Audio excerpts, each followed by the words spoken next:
Hey guys, today we are looking at 4.4, which is all about factoring polynomials. This is our last section that we are covering in chapter 4 for quarter 2, which means this is the last thing that we have to learn before our final. Super exciting stuff. So with factoring polynomials, we know that we've factored quadratics a ton between Algebra 1 and so far in Algebra 2 here. But we can also factor polynomials that have a degree bigger than 2. So we can factor cubics, we can factor quartics. Any polynomial can be factored using some kind of techniques that we've learned so far. A factorable polynomial with an integer coefficient is factored completely, which is what we're trying to work on here, when it's written as a product of unfactorable polynomials with integer coefficients, meaning for a polynomial to be factored completely, every single factor that is possibly taken has been taken. Everything that I'm left with that is factored all the way out is either binomial terms, GCFs, or they cannot be factored any further. So that's going to be the first thing we always start with. As always, I would start with suggesting trying to find if there is a GCF and then factoring what's left over after that. Because if there is a GCF, what you're left with is always going to be factored, is going to be easier to factor than what you started with. So taking a look over here at problem box number 1, factoring each polynomial completely. I'm going to start by just factoring out what I had for my my GCF. Here, all three of these have an x in common. So if I factor that x out of here, I'm left with x squared minus 4x minus 5. And then what I'm left with is easier to factor because that's just regular old school 2 parenthesis factoring. I have my x still, but then the two things that multiply to get -5 but add up to a -4 is a -5 and a +1. So x times x minus 5 times x plus 1 is my final answer for that particular problem. And I'll just keep doing that. Check for a GCF first, factor what's left over. So for number 2, here they have a 3 in common. Both 3 and 48 are divisible by 3. And they both have a y cubed in common. Both of them have y. And then in this case, there's 5 here for the first term, 3 for the second one, so y cubed. That's what I'm left with. So y squared minus 16 is my leftovers after I factor out that GCF. And that is now factorable using my difference of 2 squares shortcut, right, my sum and difference formula. My 3y cubed is still there, but that factors out into y minus 4 times y plus 4. And that's my final factorization for number 2. That is factored as far as possible. For the last one here, again, they'll definitely have a GCF in common. They're all factors of 5. They all have z's in common. And in this case, the biggest I can take away is z squared. So that leaves me with z squared plus 6z plus 9. And then here that factors out, that is a perfect square trinomial if you recognize it as that. If not, regular old school 2 parenthesis factoring, z plus 3 times z plus 3 would be my final factorization. Or you could say 5z squared times, let's rewrite that, 5z squared times z plus 3 squared. Either of those two would be perfectly acceptable options. All right, into box number 2. Which box 2? Looking at some new factoring methods. We've got difference of 2 cubes and sum of 2 cubes. These are 2 new factoring shortcuts that I kind of previewed for you very briefly in 4.2 day 1 notes in box 4. But really, this is the first time we're going to be using these. So similar to our difference of 2 squares shortcut, it's just looking at a perfect square, the difference of 2 perfect squares. Here, with the sum of 2 cubes and the difference of 2 cubes, we're looking at, as you would expect, perfect cubes that are being either added or subtracted. And these are our formulas for them. So the sum of 2 cubes factors out into a plus b times a squared minus ab plus b squared. And then same thing for the other. It's just that you can see here these first 2 signs just get flip-flopped back and forth depending on which you're dealing with. If it's a sum of 2 cubes, it's going to factor out into a sum first for the 2 parenthesis term, the two-term parenthesis, and it's going to stay as a subtraction for the other one. But really, again, these formulas you'll either have handy or you can add to your cheat sheet. But looking at them, you just have to identify if and when we have a perfect cube. So here, knowing that this is x to the third power minus 5 to the third power is really what you need to identify. Because then you can say, oh, well, okay, my a is x, my b is 5 for my difference of two cubes formula. Because then it factors out into x minus 5 times x squared plus 5x plus 25. And that's my final factorization.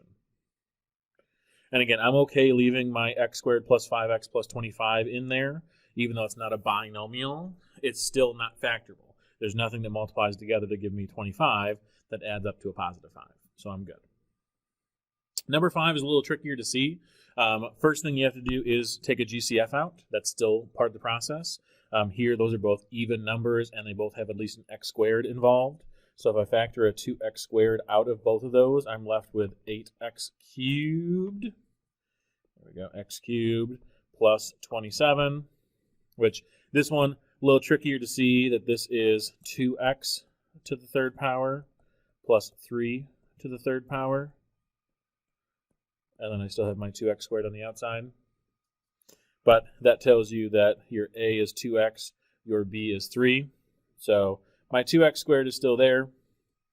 And then that factors out into a plus b, whoops, started saying it instead of writing it, a plus b times a squared, which is 4x squared, minus a times b, which is a 6x, plus b squared, which is 9. And that would be your full factorization for number 5.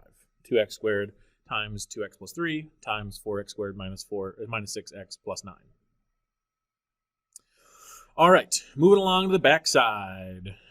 Box number 3. So info box 3, this is factor by grouping. We've previewed this a little bit when I first showed you guys, kind of not the Xbox factoring, but the other version of this, where we're looking at factoring by splitting up my terms. Here, the way I did that was factor by grouping, and this is kind of what I would suggest if you can't factor any other way when it's a 4-termed thing, if there's no GCF to take, or some other kind of shortcut that we have.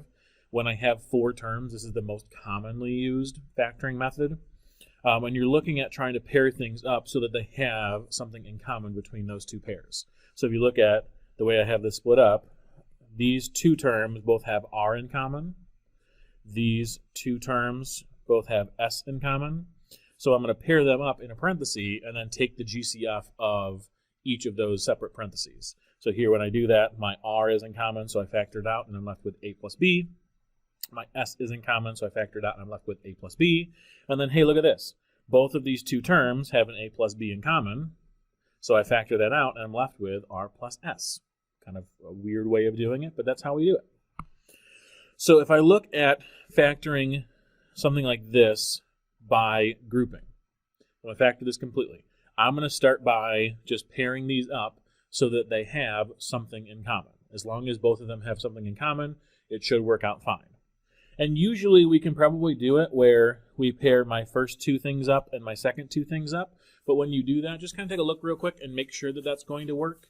Make sure that they both have something in common. If I were to do that here, z cubed plus 5z, and then plus negative 4z plus 20. I'm just going to keep my sign with it because I can see they're both negative.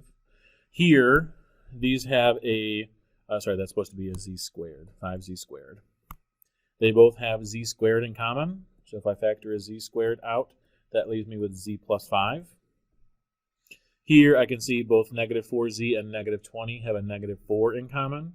So if I factor that negative 4 out, I'm also left with z plus 5, which is something I want to have happen. When I'm doing factor by grouping, I want both of those parentheses to be the same once I factor out my individual GCFs. Because now I know that z plus 5 and z plus 5 are in common between those 2 terms. So I can factor that z plus 5 out of both of them, and I'm left with z squared minus 4. That is done for factor by grouping. However, I am told that I want it to be factored completely. And that means that if there is something else I can do, if I can factor either of those two parentheses further, I have to make sure I do that. My z plus 5 can't be factored any further, but my z squared minus 4, we should hopefully recognize that as the difference of two squares. So z plus 5, z plus 2, z minus 2 is that final factorization for this problem. Z plus 5, z plus 2, z minus 2. And that's factor by grouping. All right, last box here. Box 4, our factor and our remainder theorems. So this is kind of the thing that transitions us into the second half of this chapter, which we'll see a little bit right now, and really we'll kind of really take advantage of it in the beginning of second semester with looking at how we identify factors of different things. When we go through and divide polynomials, which we did today in class, or doing today in class for 4.3, we looked at some examples when they were non-zero remainders, and we put those over my original factor, x minus whatever the k value is. Now, if I went through and did this, q, like whatever I had, was my quotient, and then my remainder was whatever was over x plus or whatever, x minus 1, and whatever. Anyway, when I have a remainder of 0, if I have a remainder of 0, that means there was no remainder and it divided evenly, which tells me that whatever I divided by was a factor of what I was dividing.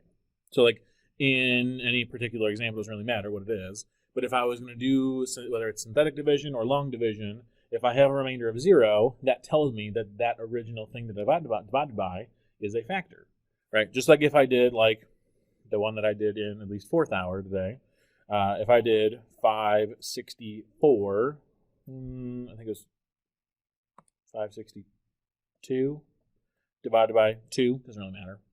When I go through and did that long division, I said, okay, well, it goes and do it twice, which is a 4, minus, and then drop it down, that goes into it 8 times, which is 16, and then 2, which is once, and minus 2 was 0.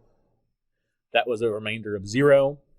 That told me that this 2 is a factor of 562, which most of us already knew, but that's kind of a perfect example of our remainder theorem. If I don't have a remainder, that means it evenly multiplies into my thing, which means it's a factor.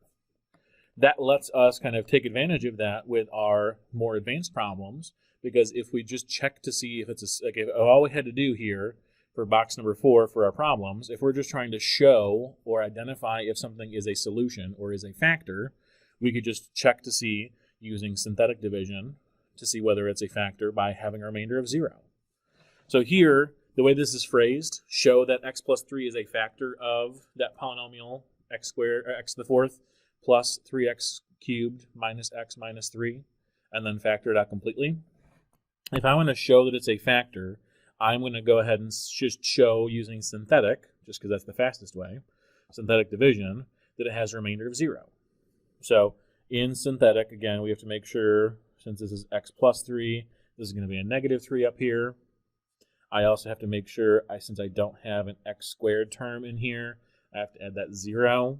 So 1x to the 4th, 3x cubed, 0x squared, negative 1x, and negative 3. So when I do synthetic on that polynomial, I should get a remainder of 0 because I'm trying to show that it's a factor. So I drop it down, I get a 1. Negative 3 times 1 is negative 3, is a 0, times a 0, adds up to 0, times a 0, adds up to negative 1. No, that's positive 3, which adds up to a 0. Kind of weird, but that's what happens. Just multiplying and adding up, going down. If you need a refresher on that, go back and rewatch 4.3.